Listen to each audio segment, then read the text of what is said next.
Son? Son?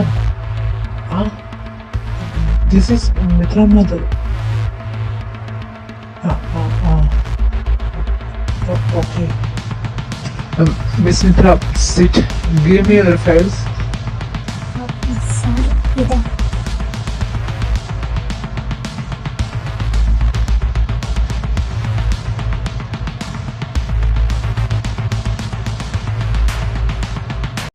Oh, തനിക്ക് 92% മാർക്കെല്ലാം ഉണ്ടല്ലോ. Then why don't you study further? താൻ എന്തുകൊണ്ട് ജോബ് സെലക്ട് ചെയ്തത്? Any problems? സാർ അത് പറയാൻ എനിക്ക് കുറച്ച് ബുദ്ധിമുട്ടുണ്ട്. I don't need to interfere in your personal life. I just ask.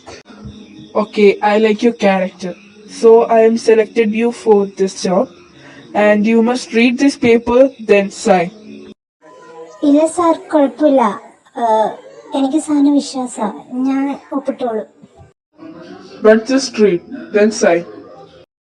ഇല്ല സാർ, ഞാൻ ഒപ്പിട്ടോളൂ. Okay. Arun, എന്താ sir? immediately arrange for the meeting. Everyone should attend the meeting. Yes sir, ഞാനിപ്പോ തന്നെ റെഡിയാക്കാം.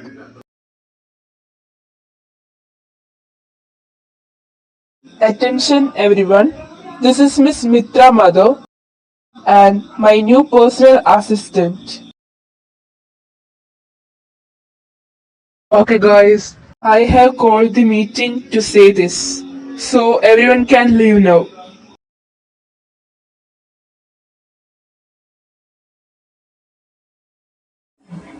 ഒരു സിഇയുടെ ക്യാബിനിലേക്ക് വരുമ്പോൾ അറ്റ്ലീസ്റ്റ് നോക്ക് ചെയ്യേണ്ട മാനേഴ്സ് പോലും ഇല്ലേ? അത് തന്നെ എനിക്കും പറയാനുള്ളത്.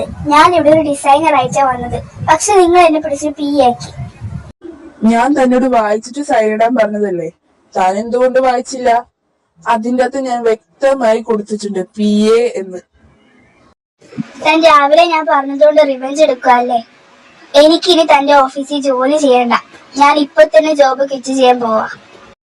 അതെ, എവിടെ പോകുന്നത്? അങ്ങനെയാണെങ്കിൽ താൻ എനിക്ക് 70 lakhs rupees തരേണ്ടതായി വരും. അതും കൂടാതെ ഇനി താൻ ഏത് കമ്പനി ചെന്നാലും ഇനി അവിടെ ഒന്നും തനിക്ക് ജോലി കിട്ടില്ല. ഞാൻ പറഞ്ഞത് ചെയ്യും. ഓക്കെ, തനിക്ക് ഈ കമ്പനി വിട്ട് പോണമെന്നാണെങ്കിൽ 70 lakhs rupees തരേണ്ടതായി വരും. തന്നോട് ഞാൻ പറഞ്ഞതല്ലേ എല്ലാം വായിച്ചു നോക്കിയിട്ട് വേണം സൈൻ ഇടാന്ന്.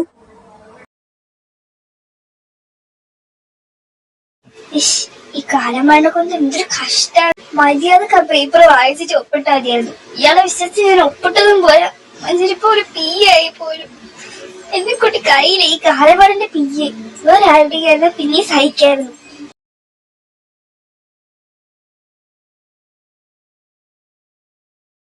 അല്ല, എന്തു പറ്റി മിത്ര? നീ എന്താ കിളി പറയാ പോലെ ഇരിക്കുന്നേ?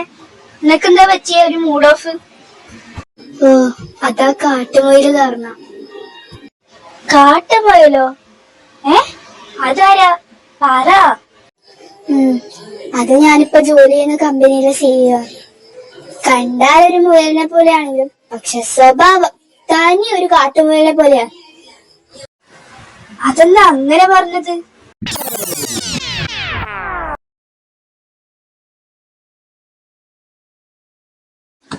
എടി, നിന്റെ അവസ്ഥ എനിക്ക് മനസ്സിലായി. പക്ഷെ നീ എങ്ങനെങ്കിലും അവിടെ പിടിച്ചു നിൽക്കാൻ നോക്ക്. നിനക്കറിയാലോ, 2 മാസത്തെ റെന്റിന്റെ പൈസ പോലും നമ്മൾ കൊടുത്തിട്ടില്ല. എനിക്കൊരു ജോലി കിട്ടുന്നവരെങ്കിലും നീ പിടിച്ചു നിൽക്കാൻ ശ്രമിക്കും. ഞാൻ എന്തായാലും പിടിച്ചു നിൽക്കാൻ നോക്കാം.